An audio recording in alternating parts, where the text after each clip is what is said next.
मराठी हिंदी मराठी का हिंदी मराठी आपलं हिंदी सत्संग होतो का गुरुवारी नाही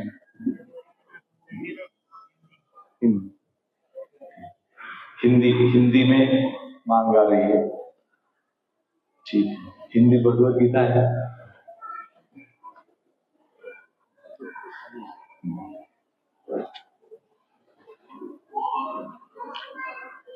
श्रद्धावान लभते ज्ञानम तत्परः संयतेन्द्रियः ज्ञानम लब्ध्वा पराम शांति अचिरेणाधिगच्छति।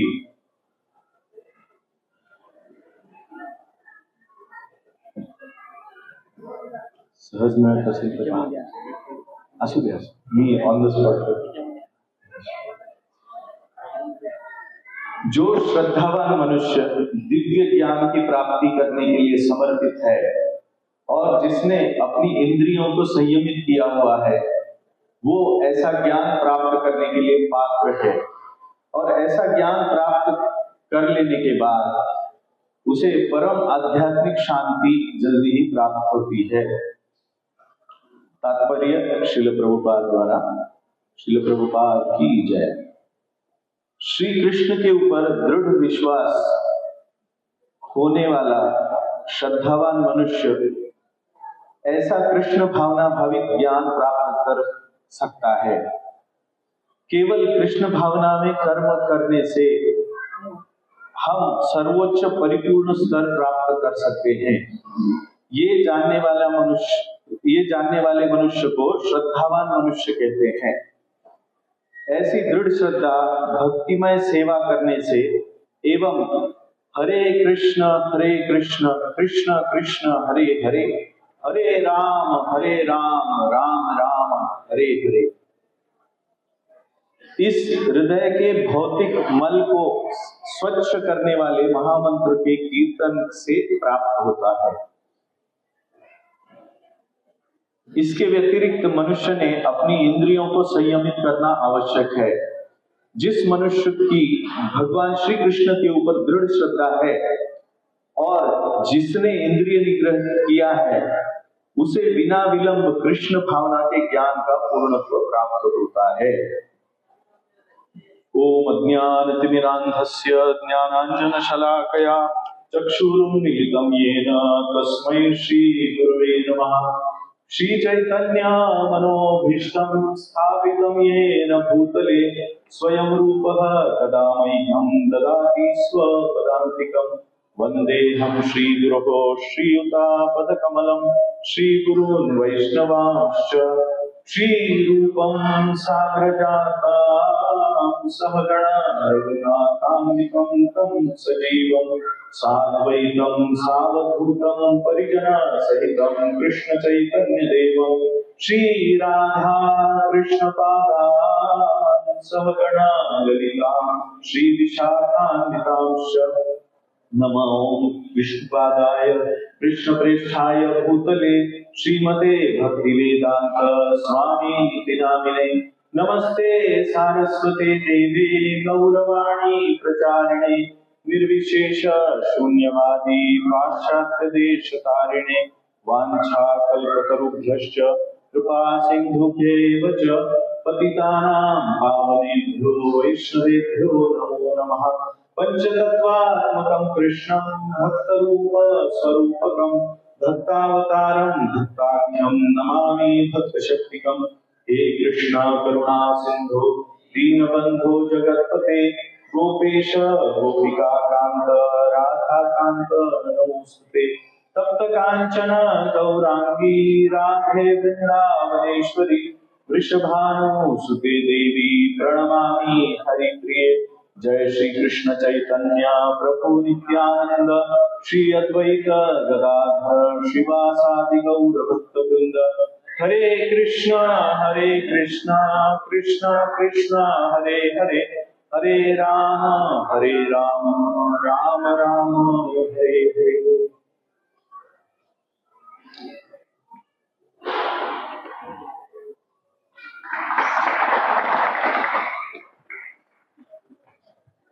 हरे कृष्ण। आज के इस शनिवार सत्संग कार्यक्रम में आप सब भक्तों का मैं स्वागत करता हूं।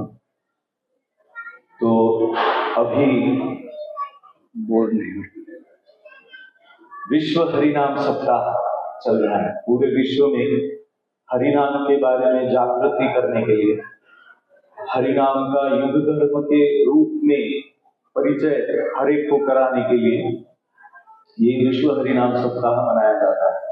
विशेष करके ये विश्व हरिनाम सप्ताह हमेशा जो पितृ पक्ष है उसके दूसरे भाग में, दूसरे 7 दिनों में आता है। तो हमारे जो पितर है, ये पितर एक स्वर्गलोक या उच्च लोक में रहते हैं और उस उच्च लोक से वो इस धरती पे, इस पृथ्वी लोक पे बहुत नजदीक हमारे साथ जुड़ते हैं। इन 15 दिनों में उच्च लोकों में एक दिन हमारे 6 महीने के बराबर होता है और एक रात 6 महीने के बराबर होती है। उनका एक दिन हमारे 6 महीने का। तो पितरों का भी एक दिन वो 6 महीने में, या अभी 6 महीने दिन और 6 महीने रात, ऐसे देखा जाए तो एक साल में वो एक बार यहाँ पे आते हैं। तो ये पितरों का जो ऋण है वो बहुत महत्वपूर्ण, विशेष करके गृहस्थों के लिए बताया गया है। तो पितृ ऋण से उऋण होना इसके बारे में महाभारत में भी एक घटना या एक कथा आती है जिसमें पांडु महाराज पितृ ऋण से उऋण होना चाहते हैं, परंतु वो पितृ ऋण से अगर मुक्त होना है तो संतान प्राप्ति करनी है। ऐसी संतान जो अपने पितरों को श्राद्ध तर्पण आदि विधि से या आध्यात्मिक विधि से मुक्ति दिलाए। तो ये हरिनाम युग धर्म अगर हम इस विशेष समय में करेंगे तो निश्चित ही वो हमारे पितरों के लिए सबसे बड़ा उद्धार का कारण भी बनता है। तो आज का जो विषय मुझे दिया है, हरिनाम से जीवन का परिवर्तन, ये विषय है। तो आज हमने श्रील प्रभुपाद ने इस तरह से इस श्लोक में सार रूप में 2 चीजें हमें बताई है। एक अपने इंद्रियों के ऊपर संयमन और दूसरा हरे कृष्ण महामंत्र का जप या कीर्तन, ये विधि बताई है जिससे कि पूरा ज्ञान, आध्यात्मिक ज्ञान प्रकट होगा और जिससे व्यक्ति हर एक दुखदायी स्थिति से मुक्त हो जाएगा, वो कल्याण के मार्गों को प्राप्त हो जाएगा। तो हरिनाम से जीवन परिवर्तन, इसके बारे में मैं सोच रहा था कि जीवन का परिवर्तन होना, इसका अर्थ सामान्य व्यक्ति के लिए क्या होता है। एक सामान्य व्यक्ति कब बोलता है जीवन परिवर्तन हो गया मेरा? अगर लॉटरी लग गई बहुत सारा पैसा मिल गया तो व्यक्ति को लगता है कि मेरा जीवन परिवर्तन हो गया है, या कहीं पे बहुत बड़ा अच्छा जॉब लग गया है। बहुत स्ट्रगल करके व्यक्ति एकेडमिक्स में, कॉम्पिटिटिव स्पिरिट में आगे आपको भी सब आगे चलने के लिए बोल रहे। ये जीवन ही ऐसा है, सबको आगे बढ़ने के लिए और ऊपर, सबसे ऊपर जाने की एक होड़ रहती है, कॉम्पिटिशन है। तो उस कंपटीशन में हम जितना ऊपर जाते हैं हमें लगता है कि हमारा जीवन उतना परिवर्तित हो रहा है। हम कभी भी प्रगति करने को ऊर्ध्वगति ऐसा रेफरेंस देते हैं, हमेशा ऊपर जाना बोलते। कोई ऐसा बोलता नहीं प्रगति मतलब नीचे जाना है, प्रगति मतलब ऊपर जाना है। तो ऊपर जाने का कुछ बहुत विशेष अर्थ अध्यात्म के परिप्रेक्ष्य में है। तो जीवन परिवर्तित होना, इसका अर्थ अगर संकुचित भौतिक मनोवृत्ति से लिया जाए तो जीवन में बहुत सारी साधन सामग्री को प्राप्त करना, जीवन में अनुकूल परिस्थितियों को प्राप्त करना, जीवन में सुख ज्यादा प्राप्त करना, दुख कम होते जाना, इसे हम जीवन का परिवर्तन बोलते हैं। कभी कभी जीवन का परिवर्तन मतलब दोनों साइड से है ना। जीवन बहुत सुखी था, अचानक जीवन दुखी बन गया, एक एक्सीडेंट हो गया, एक कुछ कैंसर वगैरह हो गया और जीवन परिवर्तित हो गया। या फिर उल्टा किसी जैसे मैंने कहा था, किसी बहुत ही अनुकूल परिस्थिति को प्राप्त करना, अपने शत्रुओं के ऊपर विजय प्राप्त करना, किसी बड़ी संपत्ति को प्राप्त करना, या किसी बड़ी डिग्री को प्राप्त करना। अरे मैं पीएचडी हो गया, अभी मेरा जीवन आज से परिवर्तन, मैं डॉक्टर, अभी मेरे नाम के पीछे एक डॉक्टर लगे हैं। तो इस तरह से व्यक्ति एक संकुचित मनोवृत्ति से जब उसकी धारणाएं सिर्फ भौतिक जीवन के ऊपर आधारित होती है, तो उसके लिए जीवन का परिवर्तन मतलब ये सारी व्याख्या होती है। मैं बहुत छोटे शहर में था और मैं अभी बड़े शहर में आ गया, मेरा जीवन परिवर्तित हो गया। हम परिवर्तन का सूत्र ऐसा सोचेंगे कि पॉजिटिव साइड में, कि मैं एक छोटे गांव में था, बड़े शहर में आ गया। मैं छोटे से घर में था 1 BHK, अभी मेरा बंगलो बन गया। मेरे पास अभी मेरी बहुत सुंदर पत्नी है, मेरे बहुत सुंदर अच्छे बच्चे हैं, बहुत दिमाग वाले हैं, वो भी अच्छे सेटल हो रहे हैं, उनकी भी शादी हो गई। ये सब परिवर्तन, मतलब इसके लिए व्यक्ति कार्य करता रहता है। परंतु हम आध्यात्मिक जीवन के बारे में सोचे, हमारे आध्यात्मिक अस्तित्व के बारे में सोचे, तो आध्यात्मिक परिवर्तन ये बहुत ही एक अलग विषय है। कभी कभी व्यक्ति ऐसा सोचता है कि मेरा आध्यात्मिक परिवर्तन भी मेरी भौतिक अनुकूलता में स्थित है। जैसे कि मैं अगर कोई यज्ञ याग करूंगा तो मेरे पितर संतुष्ट हो जाएंगे, मैं कहीं कोई पूजा अर्चना करूंगा तो मेरे जीवन में और संपत्ति आ जाएगी, या मुझे यश मिलेगा, या मैं संकटों से, मेरे जीवन में जो संकट है भौतिक जीवन के दृष्टि से, वो संकट दूर हो जाएंगे, मेरे शत्रुओं के ऊपर मेरी विजय हो जाएगी, इसलिए मैं ये एक पूजा करता हूँ, ये एक स्तोत्र बोलता हूँ, या इस तरह से। तो इसे भी आध्यात्मिक कहेंगे क्या? कभी कभी व्यक्ति सोचता है पूजा अर्चना करना, कुछ वैदिक कर्म करना, कर्मकांड करना, इसे आध्यात्मिक कहते हैं।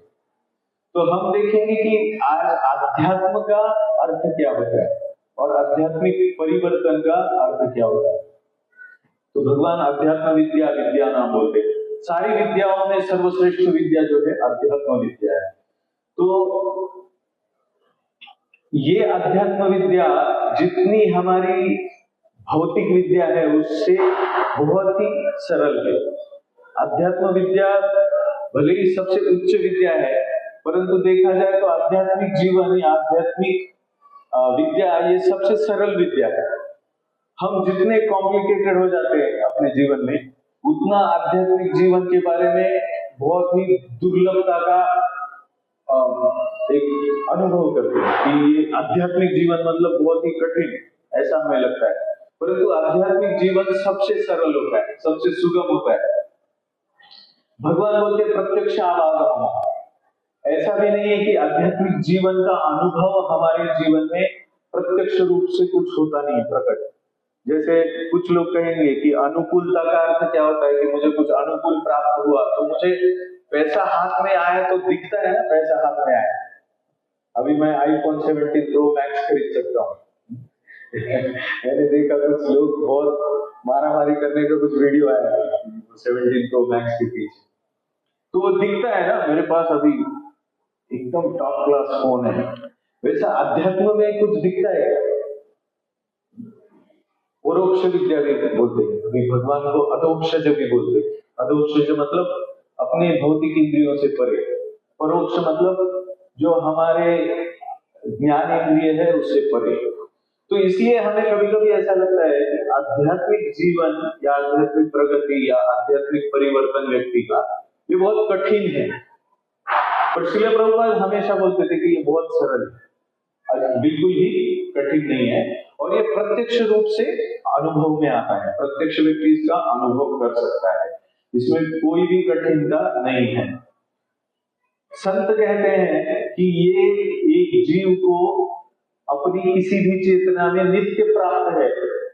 जो आध्यात्मिक अनुभव है वो हमेशा ही हमारे साथ रहता है, नित्य रहता है। चाहे हम जाग रहे हो, चाहे हम सो रहे हो, चाहे हम स्वप्न में हो, चाहे हम गहरी नींद में हो, फिर भी व्यक्ति को आध्यात्मिक अनुभव हमेशा ही अपने साथ होता है, परंतु हम इस अनुभव के बारे में कभी नोट ही नहीं करते कि ये अनुभव है, विशेष अनुभव है। तो ये अनुभव श्रील प्रभुपाद बहुत सुंदर उदाहरण देते हैं कि जैसे हम बचपन में थे, वो बचपन आज नहीं है। हम कुमार कौमार यौवनम, यौवन में युद्ध में हम हैं, या कुछ लोग थे अभी नहीं है, और फिर बुढ़ापा है। तो वो जो बचपन का शरीर था वो अब नहीं है, किसी किसी का यौवन का शरीर भी नहीं है, परंतु मैं जो हूं उसकी अनुभूति वही है। तो ये अनुभूति जो है वो आध्यात्मिक अनुभूति है। और ये क्या हमें सबको नहीं है? हम सबने इसका अनुभव किया, परंतु फिर भी हम अध्यात्म को बहुत ही वेग समझते, दुराभास समझते। परंतु जब हम सब कुछ हमारे आजू बाजू में जो बदलता रहता है उसमें ही अपने स्वयं का वही अनुभव करते हैं, तो हम एक आध्यात्मिक अनुभूति में स्थिर है। इसे हमें अपने हृदय में धारण करना है। तो ये अध्यात्म की शुरुआत है। अध्यात्म की शुरुआत क्या है? अपने आप को शरीर से अलग समझना, अपने आप को आत्मा के रूप में जानना। तो आत्मा क्या है? जो एक शरीर से दूसरे शरीर में हर वक्त जाएगी, हर समय जाएगी। तो हमारा परिवर्तन हो रहा है, हमारे आजू बाजू में सब परिवर्तित हो रहा है। जैसे मैंने बोला 17 प्रो मैक्स, कल 16 प्रो मैक्स था, परसों पहले 15 प्रो मैक्स था। वैसे ही हमारा भी प्रो मैक्स या प्रो या जो भी है वो चेंज होते रहते हैं। हम जैसे वस्त्र बदलते हैं, वासांसि जीर्णानि यथा विहाय नवानि गृह्णाति नरोपराणि तथा शरीराणि विहाय जीर्णानि अन्यानि सम्याति नवानि देहि। हम जैसे पुराने वस्त्र त्याग करते हैं और नए वस्त्र धारण कर लेते हैं, उसी प्रकार हम आत्मा है और हम अलग अलग योनियों में अलग अलग शरीर को धारण करते हैं और उसे त्याग करते रहते हैं। और ये त्याग, हमारे यहाँ एक महाराज आए थे, वो बोल रहे थे क्या कोई अपने घर के एक रूम से दूसरे रूम में जाता है, बेडरूम से हॉल में जाता है, हॉल से किचन में जाता है, तो क्या वो शोक करता है? नहीं करता है। उसने सिर्फ एक रूम से दूसरे रूम में स्थानांतरण किया। वैसे ही जीव एक शरीर से दूसरे शरीर में जाता है, इसमें धीरज कथन गति। जो सही में धीर व्यक्ति है कभी वो इस परिवर्तन से मोहित नहीं होता। तो इसीलिए जीवन का परिवर्तन है, ये भौतिकवादी व्यक्ति के लिए और आध्यात्मिक अनुभूति पे स्थित व्यक्ति के लिए अलग अलग है। नासतो विद्यते भावो ना भावो विद्यते सदा। जो चिरंतन नहीं है, जो हमेशा बदलता रहता है, उसे भगवान बोलते हैं वो सत्य है। और जो असत्य है वो हमेशा ही बदलते रहने की वजह से उसका कोई चिरस्थायित्व नहीं है। तो इसीलिए जिस चीज का चिरस्थायित्व नहीं है उसे असत्य कहा गया है। और इसीलिए जो परिवर्तन हम असत्य के क्षेत्र में देखते हैं, जो आज है कल नहीं रहेगा, कल है परसों नहीं रहेगा, इसे जीवन का परिवर्तन एक बुद्धिमान व्यक्ति बिल्कुल ही नहीं मानता। एक बुद्धिमान व्यक्ति जीवन का परिवर्तन आध्यात्मिक स्तर पे देखता है। और जबकि कोई भी सामान्य योनि, पशु योनि, वृक्ष योनि, इनमें ये चेतना नहीं होती है, प्रगट नहीं होती है, परंतु मनुष्य में ये चेतना प्रगट है।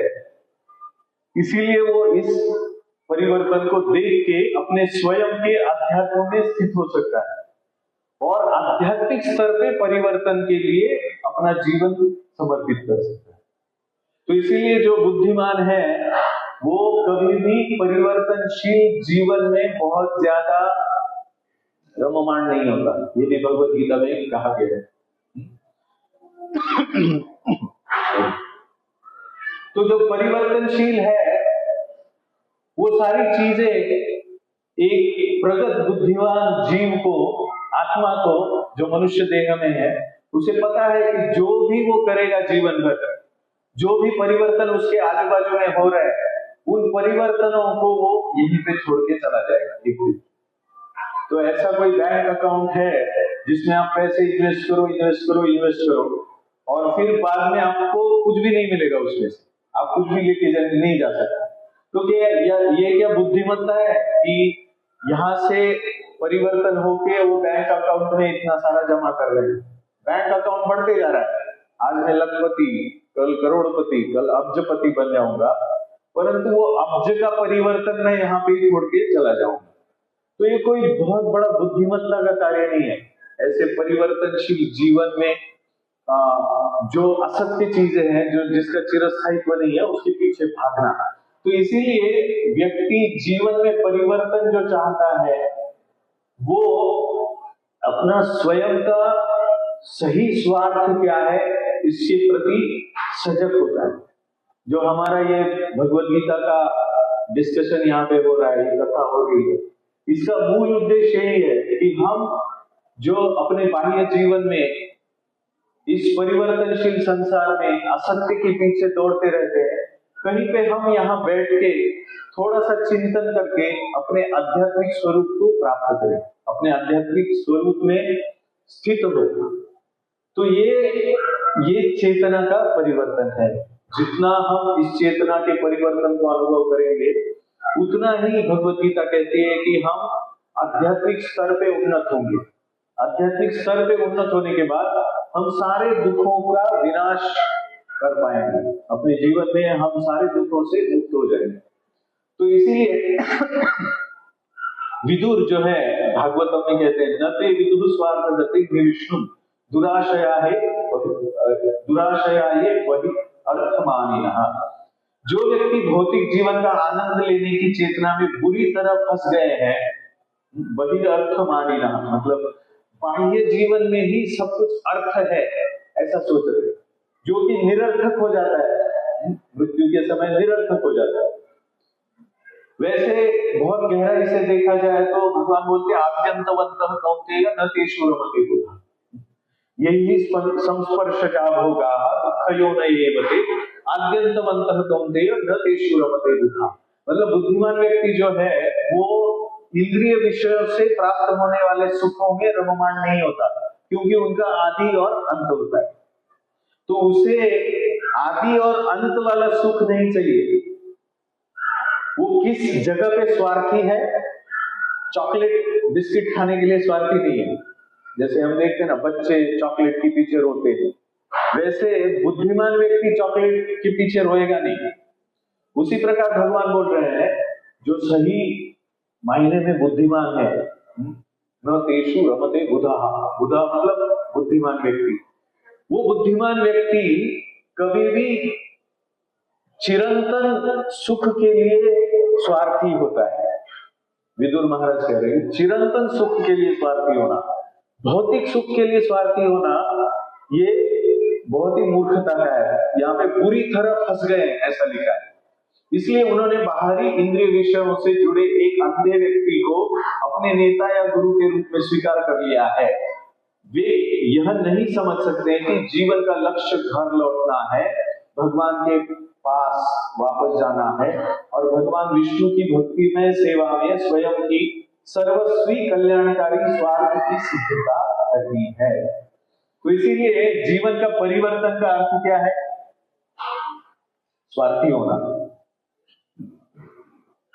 ये शब्द बहुत ही मतलब क्रूर व्यक्ति जो दूसरों का बलि देके अपने आप को सुख प्राप्त करना चाहता है, उसे हम स्वार्थी कहते हैं। परंतु यहाँ पे विदुर जी जो है वो बोल रहे हैं कि सही स्वार्थ किसमें है? स्व अर्थ।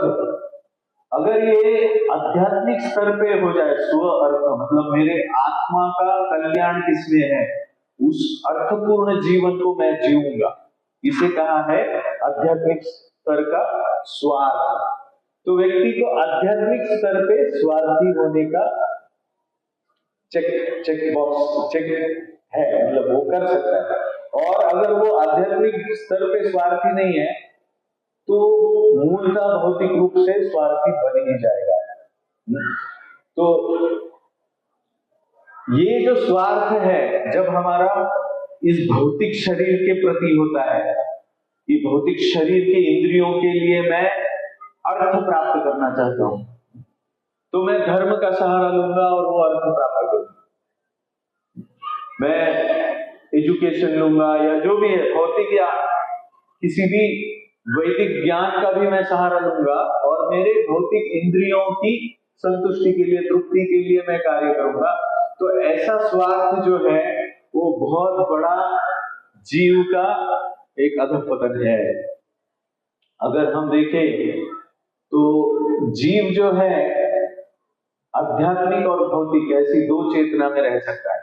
जो जीव आध्यात्मिक स्तर पे रहता है, आध्यात्मिक जीवन जीता है, वो आध्यात्मिक जगत में रहता है।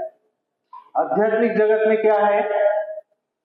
जन्म मृत्यु जरा व्याधि नहीं है, वहां पे नित्यता है, नित्य ज्ञान है, नित्य आनंद है, नित्य समाधान है, नित्य, यहाँ पे जैसे श्रील प्रभुपाद ने बोला शांति है, वहां पे शांति है। परंतु भौतिक जगत में वैसा नहीं है। जब व्यक्ति भौतिक कामनाओं से स्वार्थी बन के ऊपरी आध्यात्मिक, ये सब आध्यात्मिक लोक का चित्रण ही है, वैसे आध्यात्मिक जगत से जब वो नीचे आता है तो वो बड़ी, क्या बोले, घसरगुंडी लगाए मतलब मराठी,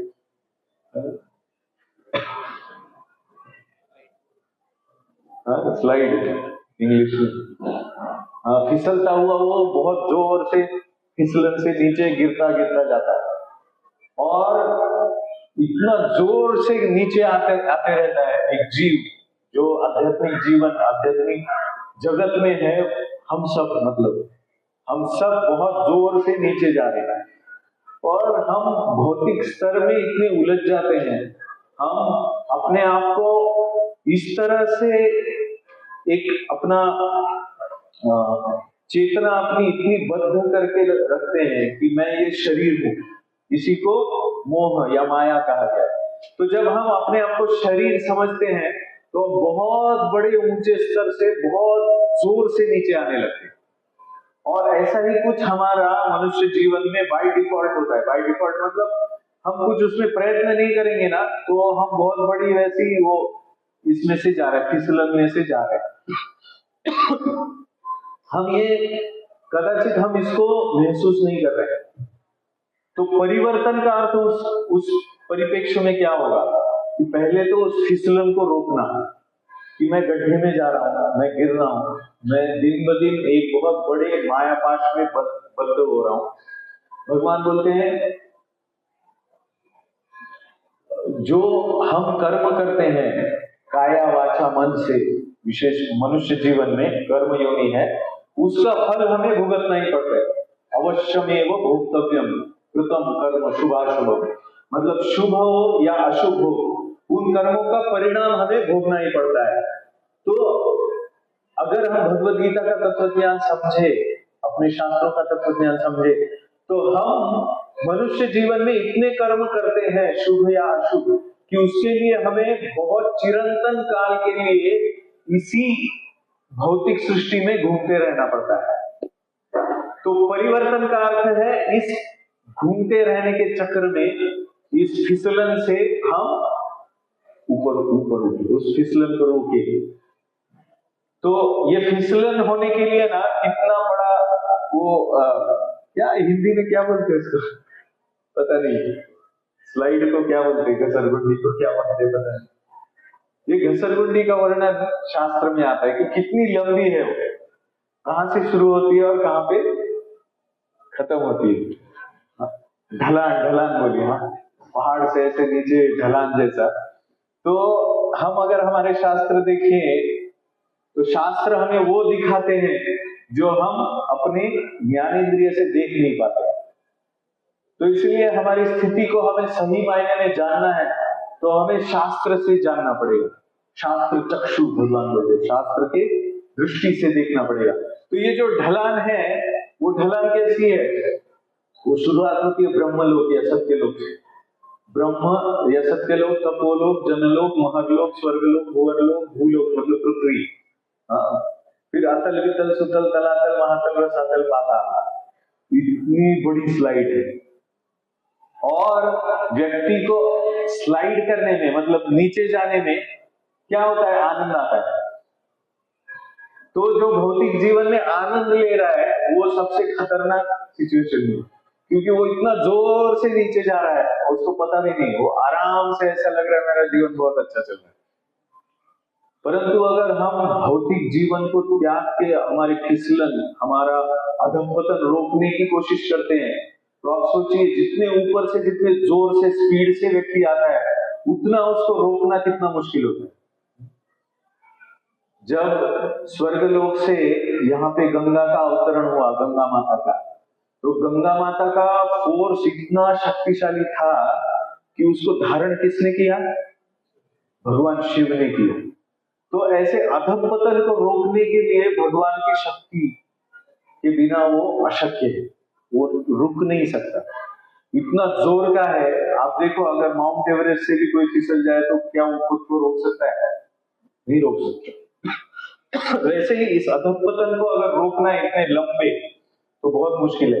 फिर व्यक्ति इस अधःपतन को समझता है शास्त्र से कि अरे मैं तो गिर रहा हूं, मुझे लग रहा था कि मैं प्रगति कर रहा हूं, मैं कल्याण के मार्ग में जा रहा हूं, पर मैं तो गिर रहा हूं क्योंकि मैं अपने आप को और भी दिन ब दिन कर्म बंधन में फंसा के ले रहा हूं।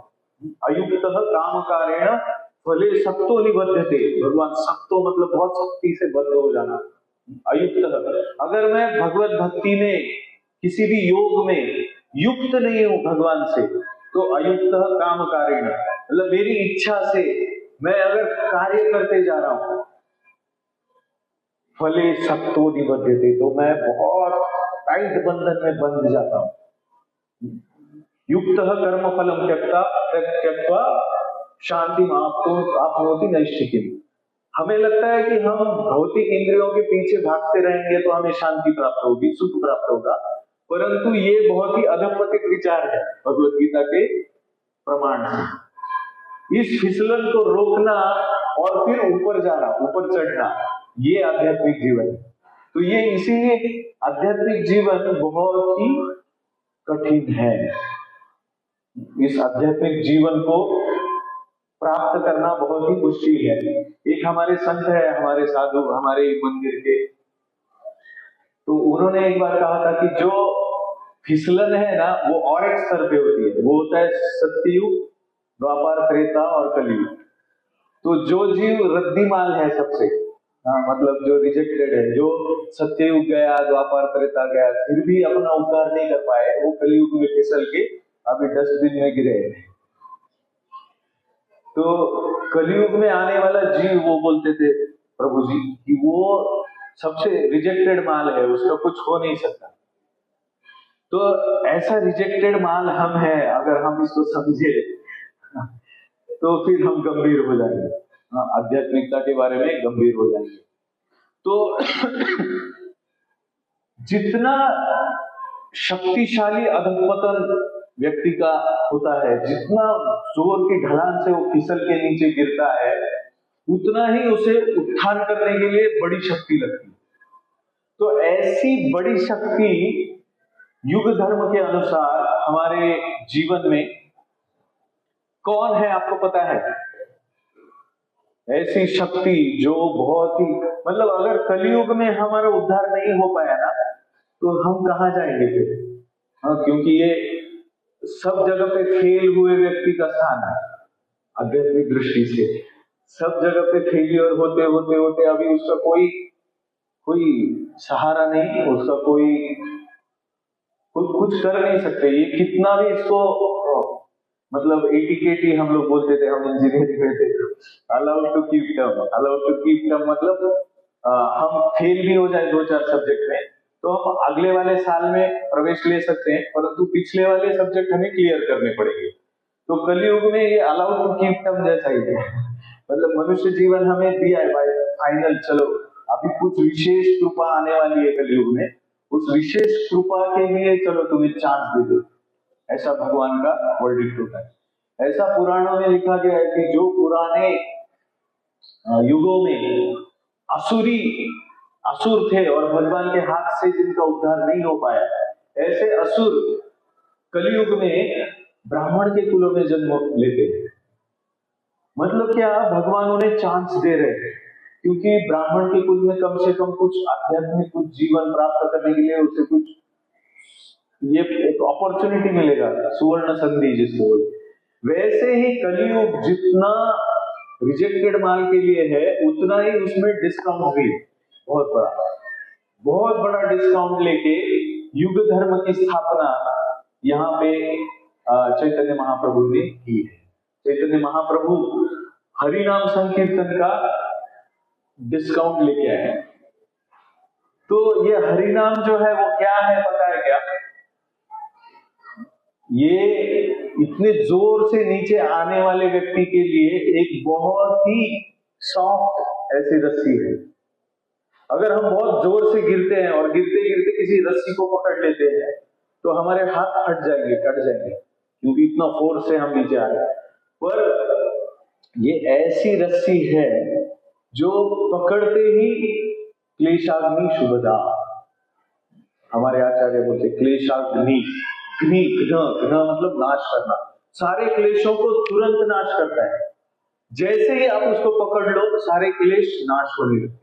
शुभदा मतलब सब कुछ कल्याण, जो परिवर्तन हम बोल रहे हैं वो परिवर्तन कल्याण के मार्ग में इमीडिएटली शुरू होता है। पहला ही भक्ति रसामृत सिंधु में रूप गोस्वामी ने कहा है कि क्लेशाग्नि, पहले ही चैप्टर में है ना प्रभु जी, क्लेशाग्नि शुभदा, ये तुरंत ही व्यक्ति को सारे क्लेशों से मुक्त कर देती। क्यों? क्योंकि जैसे गंगा माता स्वर्ग से आध्यात्मिक चेतना को जागृत करने के लिए, शुद्धिकरण के लिए प्रकट होती है, पृथ्वी पे उद्धार करने के लिए प्रकट होती है, वैसे ही हरिनाम ऐसा उद्धार करने के लिए जीवों के लिए प्रकट होता है। तो कलयुग के ऐसी चेतना में जो प्राणी हैं हम सब लोग, उनके उद्धार के लिए बहुत बड़ी कृपा शक्ति लगती है, और उस कृपा शक्ति को प्राप्त करने के लिए चैतन्य महाप्रभु हरिनाम संकीर्तन लेके आए हैं। तो इसका प्रूफ चाहिए ना, प्रूफ। तो प्रूफ है टॉमकिन स्क्वायर पार्ट, और बहुत सारे प्रूफ है। अगर हम देखें श्रील प्रभुपाद हमारे लिए तो चैतन्य महाप्रभु हमारे सामने प्रत्यक्ष हरिनाम लेके दिख रहे हैं क्या? नहीं, हम हमारे लिए कौन? श्रील प्रभुपाद आए और उनके शिष्य आए। तो अक्टूबर 1966 प्रभुपाद और उनके फॉलोअर्स, उनके जो शिष्य है या कभी उनके आजू बाजू में जो वहां के पाश्चात्य लोग थे, श्रील प्रभुपाद की बहुत सुंदर प्रार्थना है। जब वो यहाँ से पाश्चात्य देश में प्रचार के लिए जा रहे थे, जलदूत करके बोट पे जा रहे थे, तो श्रील प्रभुपाद उस बोट पे एक प्रार्थना लिखते हैं। उसमें वो लिखते हैं कि मुझसे हे भगवान कृष्ण, हे प्रभु, आपने बहुत बड़ी कृपा की है कि मुझे आप इस पाश्चात्य जगत में हरिनाम का प्रचार करने के लिए, भगवत भक्ति का प्रचार करने के लिए लेके जा रहे हो। परंतु मैं जब यहाँ देखता हूँ तो यहाँ पर रजोगुण और तमोगुण का पूरा साम्राज्य फैला हुआ है। ये लोग लगभग प्राणियों की तरह है, इनमें कोई भी आध्यात्मिक चेतना का अस्तित्व ही नहीं है। इनके लिए भौतिक अर्थार्जन, भौतिक प्रगति, यही सब कुछ है। इनके लिए आत्मा का अस्तित्व, परमात्मा का अस्तित्व, भगवत भक्ति, वैदिक शास्त्र, शब्द प्रमाण, संत साधु, इनका कुछ भी गंध भी नहीं है इनके जीवन में। ये कैसे समझ पाएंगे? मैं जो बोल रहा हूं ये आपका भगवत भक्ति का जो संदेश है, इनको कैसे समझ में आएगा?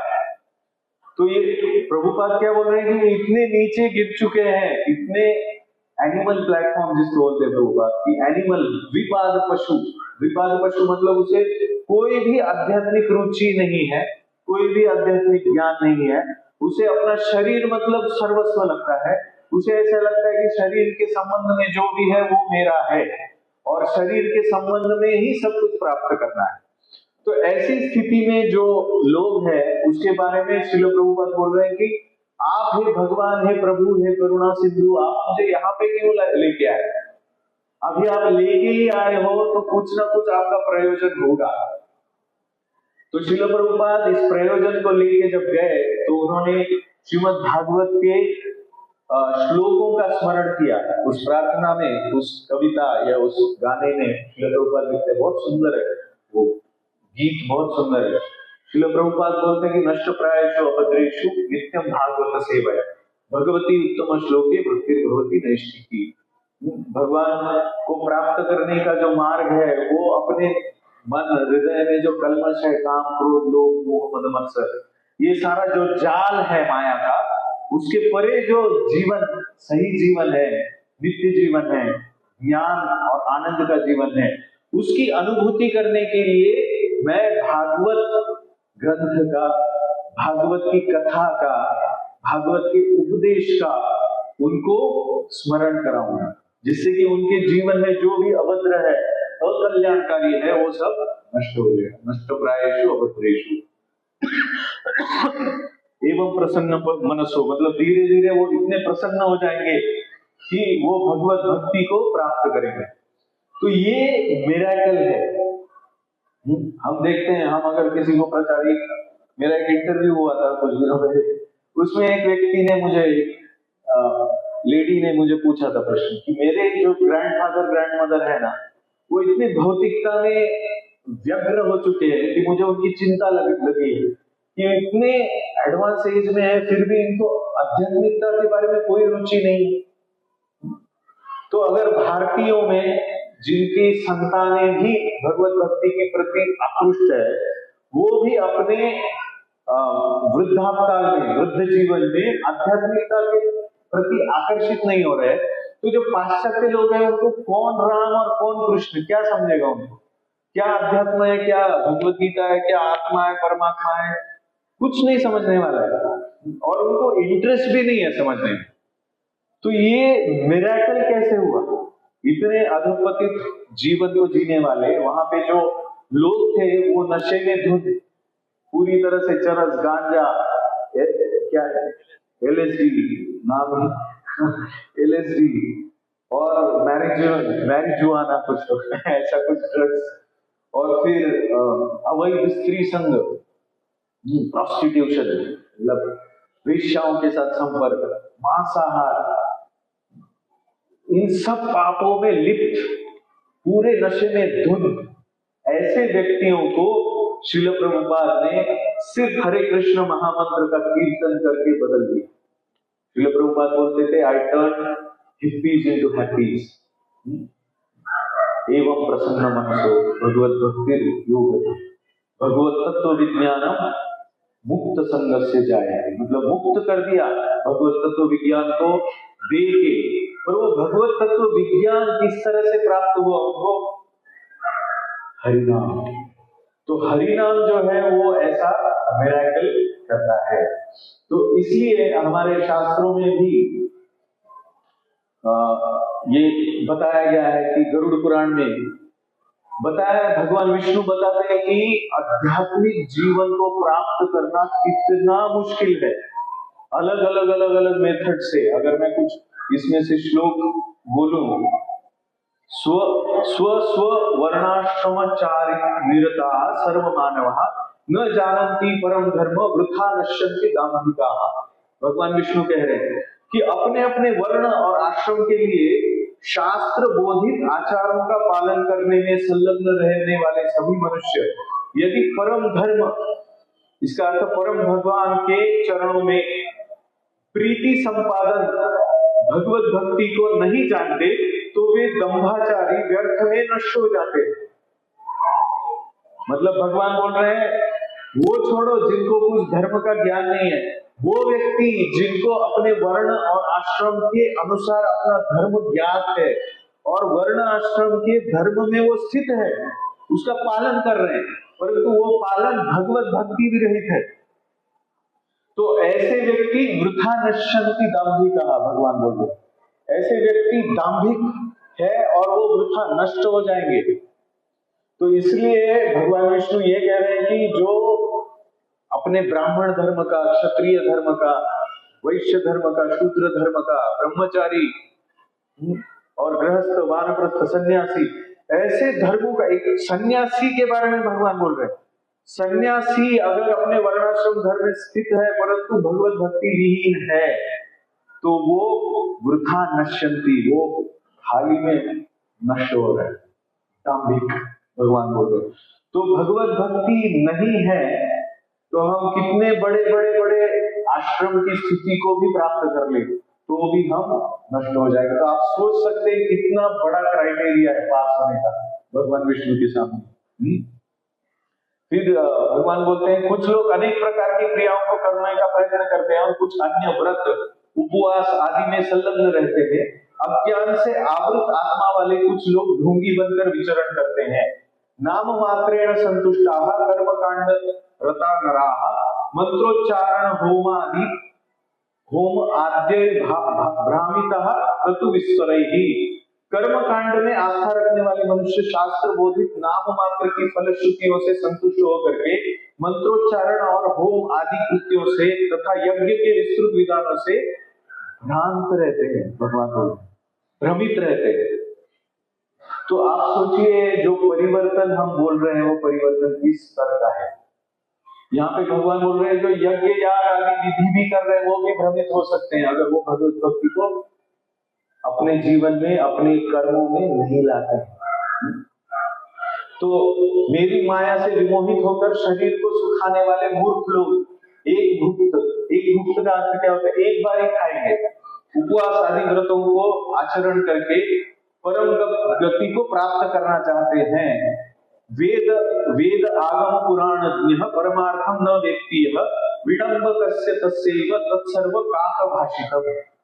काक का अर्थ होता है कौवा। तो भगवान क्या बोल रहे हैं, वेद शास्त्र और पुराणों को जानने वाले भी जो मनुष्य परम अर्थ हमने डिस्कस किया, नते विदुहित स्वार्थ गति विष्णु, स्वार्थ गति परमार्थ गति, यहाँ पे परमार्थ बोला परम अर्थ। तो जो विदुर जी वहां पे स्वार्थ कह रहे आध्यात्मिक स्तर पे वो परम अर्थ है। तो जो वेद और शास्त्र और पुराणों को जानने वाले मनुष्य है वो अगर परम अर्थ को नहीं जानते, विडंबनाग्रस्त उसका पूर्वोक्त संपूर्ण ज्ञान कौवे के काव काव करने जैसा है। आप सोचिए पूरा जीवन जो वेद शास्त्र में पारंगत व्यक्ति है उसको भी भगवान कौवा बोल रहे हैं, कितना कठिन है। क्यों? क्योंकि भगवान भगवत गीता में कहते हैं कि वो क्या श्लोक है, शास्त्रों के अलग अलग विधि जो है वो यामिमां पुष्पिता वाचम प्रवदन्ति अविपश्चितः वेदवादरताः पार्थ नान्यत् अस्तीति वादिनः कामात्मानः स्वर्गपराः जन्म कर्म फल प्रदा क्रिया विशेष बहुलांश भोगैश्वर्य गतिं प्रति। बहुत गहराई से सुनिए इसको। अगर हमें सही में हरिनाम क्या है ये जानना है, सही में जीवन का परिवर्तन का अर्थ क्या है ये जानना है, तो इस श्लोक को बहुत अच्छे से समझना पड़ेगा। इस श्लोक का अर्थ ये है कि भगवान बोल रहे हैं कि बहुत सारे लोग वेदोक्त विधि विधानों को, शब्द प्रमाण को, शास्त्र प्रमाण को अपने जीवन में धारण करते हैं, पर वो धारण किस लिए करते हैं, उनका स्वार्थ किसमें छुपा हुआ है, वो स्वार्थ परमार्थ नहीं है। वो क्या है, वेदवाद रतः पार्थ नान्यदस्तीति वादिनः, वो वेदवाद रत कहलाते हैं। जहां जो यहाँ पे भी उल्लेख आ रहा है वेदवाद रत मतलब वेदों के ज्ञान के ऊपर पूरा उनका जीवन है, वेदों के सिवा वो कुछ भी फॉलो नहीं करते, वेदों में लिखा है वही जीवन में फॉलो करते हैं। परंतु भगवान बोलते हैं कि कामात्मान, वो अलग अलग भौतिक कामनाओं के लिए, इच्छाओं के लिए वेदों का उपयोग करते हैं। स्वर्ग परा, वो क्या बोलते हैं, स्वर्ग सबसे उच्च है, स्वर्ग की प्राप्ति करना सर्वोच्च सिद्धि है, और वेदों का अर्थ, वेदों का अपने जीवन में उतारना स्वर्ग को प्राप्त करने के लिए। नान्यदस्तीतिवादिना, इसके अलावा कुछ भी नहीं है। तो जो हम वो जो ढलान बोल रहे थे, घसरगुंडी बोल रहे थे, वो क्या कह रहे हैं कि आप उसका उनको ज्ञान ही नहीं। वो क्या कह रहे हैं, आप भूलोक में आ गए ना फिसलते फिसलते, अभी फिर से उल्टा चढ़ो और जाके स्वर्गलोक में स्थित हो जाए, तो क्या होगा, स्वर्गलोक भी तो एक घसरगुंडी है। वहां से भी तो फिसलने वाले हैं। भगवान कहते हैं भगवद गीता में, ब्रह्मो भुवना लोका पुनरावर्तिनो मामुपेत्य तो कौन्तेय पुनर्जन्म न विद्यते। ब्रह्मलोक तक सब पूरा सीढ़ी या ढलान नीचे ही फिसलने वाला है।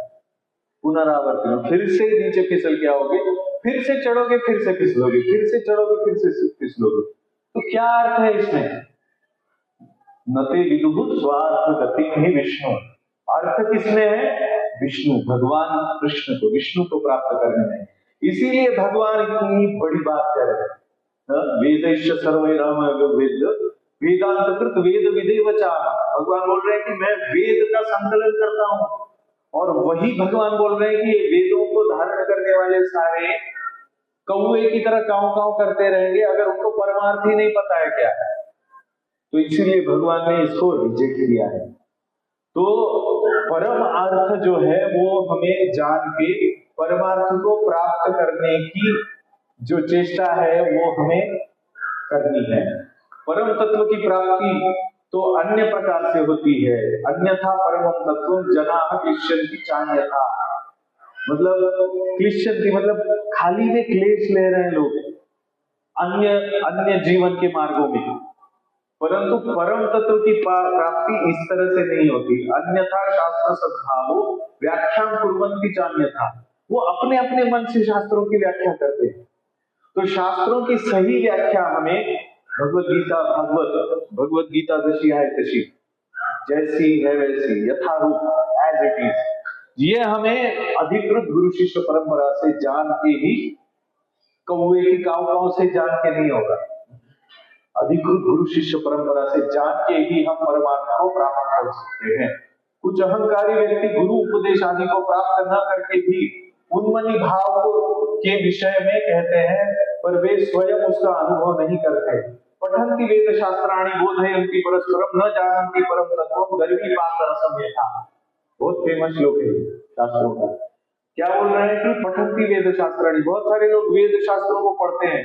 बोधयन्ति परस्परम, एक दूसरे को ऐसे हम जैसे बोध, मैं कुछ मुझे समझ रहा है वो बोध मैं आपको कराने की कोशिश कर रहा हूँ, इस तरह से प्रवचन करते हैं। सुनने वाले श्रवण करते हैं उन प्रवचनों को। न जानन्ति परम तत्व, परंतु परम तत्व को, भगवान को नहीं जानते। और उसकी उपमा क्या दी है? गर्वी पाक रसम यथा। जैसे पाक मतलब पाक रसम, गुलाब जामुन बोलो, गुलाब जामुन को निकाल के परोसने के लिए गर्वी रहती है, मतलब क्या चम्मच रहता है। वो चम्मच को वो गुलाब जामुन का टेस्ट क्या पता है? इसकी उपमा दी है। तो अगर हम आत्मा के स्तर पे कृष्ण चेतना, कृष्ण भावना को विकसित नहीं करते हैं, वो तो हम चम्मच जैसे हो।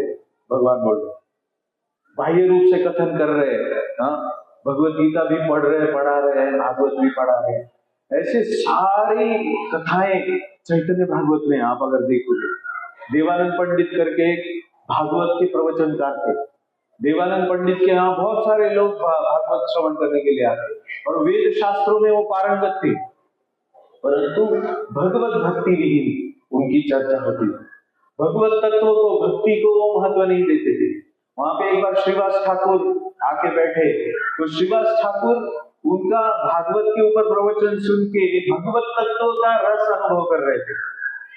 गर्वी पाक रसम यथा नहीं, मतलब वो बाकी के लोगों के जैसे चम्मच के जैसे वहां सिर्फ परोस रहे हैं, ऐसे नहीं, वो अनुभव कर रहे थे उस रस का।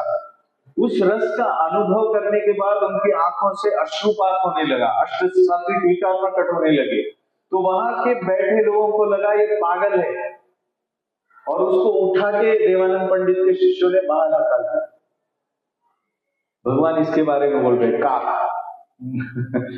तो इस तरह से अगर भक्ति विहीन है हमारा कुछ भी दर्शन, हमारा कुछ भी, तो हम निर्जीव है। जीव का परिवर्तन है, ये परिवर्तन अपेक्षित है।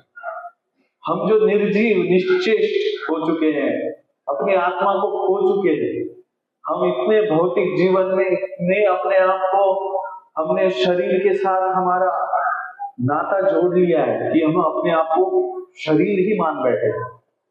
हम जब तक अपने आप को शरीर मान बैठेंगे तब तक हमें कोई भी भगवत भक्ति का, रस का, आध्यात्मिकता का, परमार्थ का अनुभव नहीं हो सकता। इसीलिए इस अनुभव को जागृत करने के लिए भगवान चैतन्य महाप्रभु हरिनाम संकीर्तन लेके आए हैं। क्योंकि हम निर्जीव है, हम कुछ कर नहीं सकते। इसका जो लीला चैतन्य महाप्रभु ने किया है, कहां पे वो लीला? शेर और लास्ट में उधर ऊपर, उधर जो ऊपर आप देख सकते हैं, चैतन्य महाप्रभु किनके साथ लीला कर रहे हैं? जंगल के प्राणियों के साथ।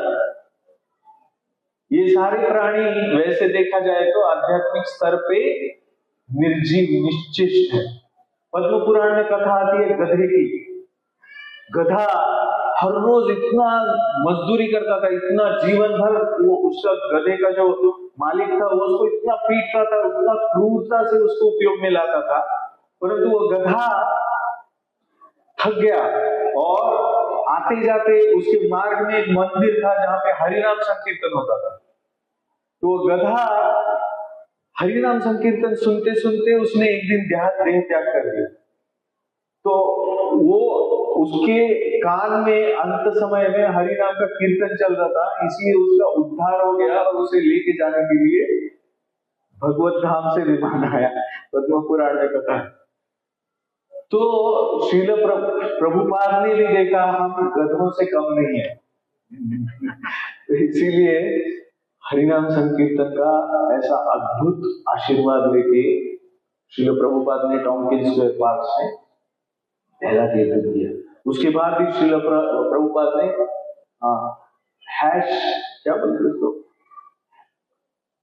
एस्टन हैशबेरी ऐसा कुछ तो नाम है, वहां पे, एशबेरी, वहां पे लॉस एंजलिस में, वहां पे रॉक मंत्रा डांस करके प्रोग्राम रखा है। रॉक मंत्रा डांस मतलब क्या होता है? मतलब रॉक डांस है, इसमें श्रील प्रभुपाद ने मंत्र ऐड कर दिया।